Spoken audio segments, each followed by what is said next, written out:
Hello friends, फिर से स्वागत है आपका मेरे इस इनर ट्रांसफॉर्मेशन वीडियो में। देखिए, मैं आई हूँ गार्डन में। क्यों? क्योंकि मुझे एक्टिवेट करना है अपनी वेगस नर्व को। क्यों? क्योंकि वेगस नर्व बहुत इम्पोर्टेंट है हमारे संपूर्ण स्वास्थ्य के लिए, मेंटल हेल्थ और फिजिकल हेल्थ। वेगस नर्व जो कि मस्तिष्क के निचले पिछले हिस्से से लेकर हमारे नीचे यानी एनस और जेनिटल ऑर्गन्स के बीच में पेरिनियम तक आई है, बहुत लंबी है और सारे अंगों को कवर अप किया हुआ है। ये वेगस नर्व हमारे सारे ऑर्गन्स को कंट्रोल करती है और स्टिमुलेट करती है, जैसे कि bronchitis, respiratory system, lungs, heart rate, digestive system, stomach, liver, pancreas, फिर किडनी। इस सारे अंगों को रेगुलेट और स्टिमुलेट करती है। तो पूरा स्वास्थ्य इस वेगस नर्व पर निर्भर है। और इन सब के अलावा एक जरूरी काम करती है ब्रेन फंक्शन।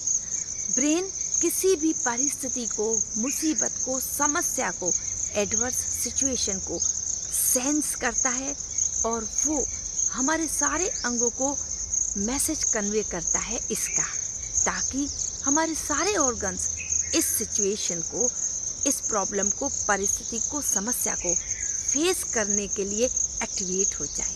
और ये बहुत ज़रूरी है, क्योंकि प्रॉब्लम आई है उसे फेस भी करना है और ज़रूरी है उसे फेस करना। और आपको पता है, जब ऑर्गन्स किसी भी प्रॉब्लम, मुसीबत, समस्या को फेस कर रहे होते, ज़रूरी भी है उस प्रॉब्लम्स को, सिचुएशंस, उस प्रॉब्लम को, एडवर्स सिचुएशन को, परिस्थिति को, कठिनाई को, मुसीबत को फेस करना। और पता है कि हमारी सारी शक्ति समस्या को, प्रॉब्लम को फेस करने में खर्च हो रही है।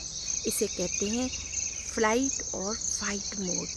और लगातार ये स्थिति बने रहना सही नहीं है, क्योंकि इससे हमारा इफ़ेक्ट होता है मेंटल हेल्थ और फिजिकल हेल्थ। तो जब परिस्थिति ख़त्म हो गई, इशू रिजॉल्व हो गया, तो माइंड का रेस्ट और रिलैक्स का मैसेज जाना हमारे संपूर्ण अंगों तक बहुत ज़रूरी है। और ये होता है हमारी वेगस नर्व के एक्टिवेट होने के कारण। और इसे कहते हैं पैरासिम्पैथेटिक मोड। और यही हमारे स्वास्थ्य का आधार है। और होता क्या है, वेगस नर्व यदि इनएक्टिव है तो प्रॉब्लम ख़त्म हो गई है, एडवर्स सिचुएशन चली गई है, फिर भी रेस्ट और रिलैक्स का संदेश मस्तिष्क के द्वारा हमारे ऑर्गन्स तक नहीं जा पा रहा है और हमारे ऑर्गन्स लगातार उसी फाइट और फ्लाइट मोड में यानी सिंपैथेटिक मोड में रह रहे हैं। तो ऐसा नहीं होना चाहिए। अब मैंने जो पिछले वीडियो में वेगस नर्व को एक्टिवेट करने के तरीके बताए थे, उसके अलावा कुछ और तरीके मैं आपको बताती हूँ। ब्रीथिंग बहुत ज़रूरी है और उसमें भी इनहेल आप तेज़ी से करें और एक्सहेल यानी सांस को बहुत देर तक निकालें, जिसके लिए भ्रामरी प्राणायाम बताया था। इसके लिए आप ओम की ध्वनि करते हुए भी ये कर सकते हैं। मैं इसे करके बताती हूँ।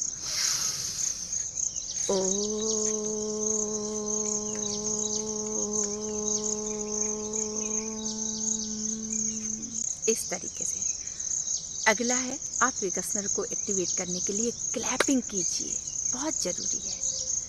अगला है, वेगस नर्व को एक्टिवेट करने के लिए आप 5 या 10 मिनट तेज वॉकिंग कीजिए। बहुत अच्छा होगा अगर आप गार्डन में जाएं, साथ में ऑक्सीजन भी मिलेगी।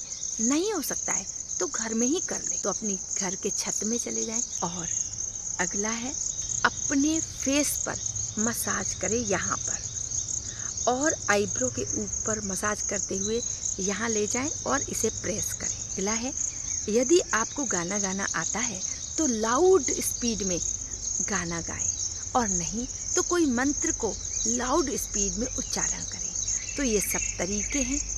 आप वेगस नर्व को ज़रूर एक्टिवेट करें। सेल्फ लव रखें।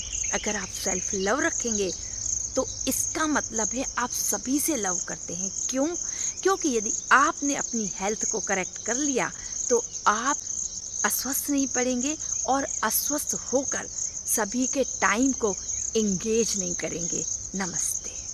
अगर मेरा ये वीडियो आपको पसंद आया है तो प्लीज़ लाइक कीजिए, शेयर कीजिए और हमारे चैनल को सब्सक्राइब ज़रूर कीजिए, क्योंकि इससे हमारा मोटिवेशन इंक्रीज़ होगा और आपको भी नए वीडियोस का नोटिफिकेशन मिलेगा।